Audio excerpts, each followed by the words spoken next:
আসসালামু আলাইকুম গাইস, আপনারা কেমন আছেন? আমি তো আলহামদুলিল্লাহ ভালো আছি।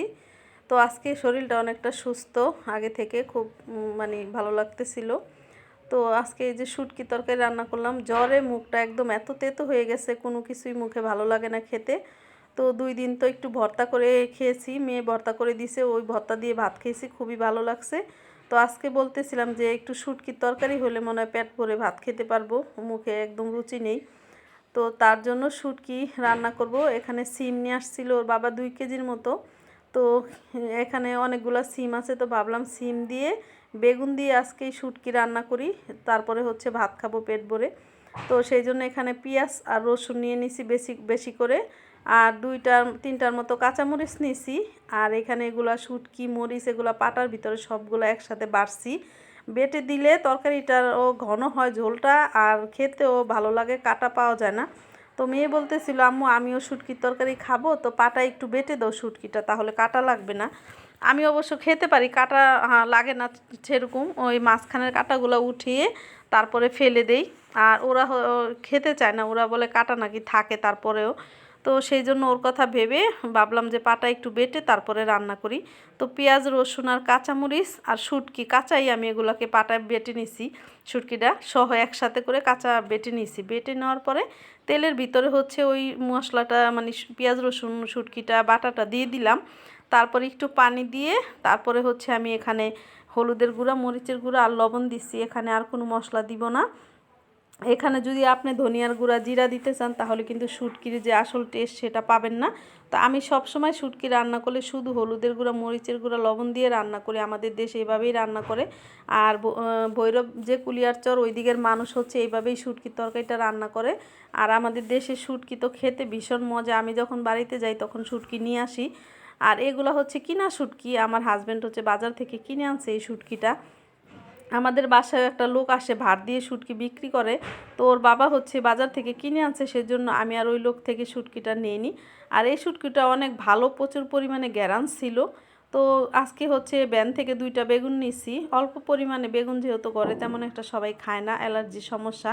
আর আমি তো অ্যালার্জি থাকলেও বেগুন খাই, কারণ আমার বেগুন এত পছন্দ, সেই জন্য অ্যালার্জি আমি মানি না, আমি খাওয়া শুরু করে দিই। তো 2টা লম্বা বেগুন নিয়ে নিছি, বেগুনগুলো বেশ সুন্দর ছিল। আর নিয়েছি হলো সিম 1/2 কেজির মতো। আর দিয়ে দিলাম আলু, যে লাল আলুটা যেটা ছোট ছোট সেই আলুটা। তো সব কিছু মিলিয়ে আজকে শুটকি রান্না করে কবজি ডুবিয়ে ভাত খাবো। তো এই জন্য শুটকি সব কিছু দিয়ে হচ্ছে একদম মশলা পানি সব দিয়ে সবজিটাও দিয়ে দিলাম। আর যেই পানি দিলাম একসাথে হচ্ছে এই পানি দিয়ে তারপরে হচ্ছে বসিয়ে দিব। শুটকির তরকারি রান্না করলে এইভাবে মশলা কষিয়ে সবজি দিয়ে পানিটা দিয়ে একবারে বসিয়ে দিবেন, তাহলে কিন্তু আর আপনাকে পরবর্তীতে পানি দিতে হবে না, এই পানি দিয়ে একদম ভালোভাবে রান্নাটা হয়ে যাবে। তো সব কিছু দিয়ে আমি হচ্ছে একসাথে করে বসিয়ে দিছি। আর এই তো দেখুন কি সুন্দর বলক চলে আসছে শুটকির তরকারিটা। আর এইভাবে হচ্ছে একটু লাড়া দিয়ে সুন্দর করে উপর নিচ করে মিক্স করে দিব, যাতে উপরেরটা নিচে চলে যায়, নিচের সবজিটা উপরে চলে আসে, তাহলে সুন্দর করে সিদ্ধ হবে ভালোভাবে। আর আপনারা চাইলে কিন্তু এখানে বেগুন একটু কমিয়েও দিতে পারেন, আর অন্য সবজিও অ্যাড করতে পারেন। আমার কাছে এইটার সবজির আলাদা টেস্ট, আর আপনারা ফুলকপি বেগুন টমেটো সব কিছু দিয়ে শুটকি রান্না করেন, ওইটার টেস্ট আলাদা। আমার কাছে এইটা সবচেয়ে বেশি ভালো লাগে, যে বেগুনের সাথে সিম আর আলু দিছি শুধু, অন্য সবজি দেয়নি, এটাই সবচেয়ে বেশি মজা হয় আমার কাছে মনে হয় রান্না করলে। তো এইভাবেই রান্না করলাম আজকে। আর এই যে দেখুন অনেকটা পানি কিন্তু শুকিয়ে আসছে শুটকির তরকারির। তো ভিডিওটা কেমন লাগে কমেন্ট করে জানাবেন, অবশ্যই ভালো লাগলে শেয়ার করে দিবেন, লাইক দিবেন, সাবস্ক্রাইব দিবেন। আর পেজে দেখে থাকলে ফলো দিয়ে লাইক দিয়ে সাথেই থাকবেন। তো আজকে শুটকির তরকারিটা কেমন হলো কমেন্ট করে কিন্তু অবশ্যই জানাবেন, আর এইভাবে রান্না করে খেয়ে দেখবেন, তারপরে কমেন্ট করে জানাবেন, অবশ্যই ভালো লাগবে আশা করি। দেখুন শুটকির তরকারিটা একদম হয়ে গেছে, আর ঝোলটা একদম শুকিয়ে গেছে, ঘন হয়ে গেছে কিন্তু। আর এই যে বেগুনটা একদম সেদ্ধ হয়ে একদম গলে গেছে, বেগুনটা অনেক ভালো ছিল। আর যে মশলাটা দিয়ে আমি হচ্ছে এই যে পাটায় বেটে নিয়েছি পেঁয়াজ রসুনটা, এটা দেওয়ার কারণে কিন্তু ঝোলটা অনেক ঘন হয়ে গেছে।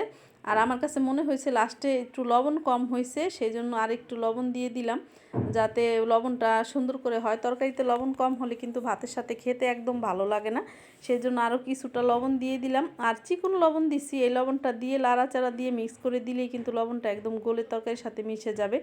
আর বেশিক্ষণ রাখা যাবে না, কারণ সিমটাও একদম তাজা ছিল। তো ওর বাবা আনছে সিমটা, আমাদের এখানে কলাতিয়া বলে বাজার অনেক বড়, তো সেখান থেকে সিমটা নিয়ে আসছে। ওইখানের সিম অনেক ভালো, তরকারি খেতে ভীষণ মজা। যাই হোক, লবণটা দিয়ে একসাথে ভালোভাবে লাড়া দিয়ে মিক্স করে দিলাম। চিকন লবণ দিলে অবশ্য তাড়াতাড়ি মিক্স হয়ে যায়। তো এই তো তরকারিটা হয়ে গেছে। কালারটা দেখুন কত সুন্দর হয়েছে, একদম দেখতে খুবই ভালো লাগছে। তো সবাই ভালো থাকবেন, বিদায়।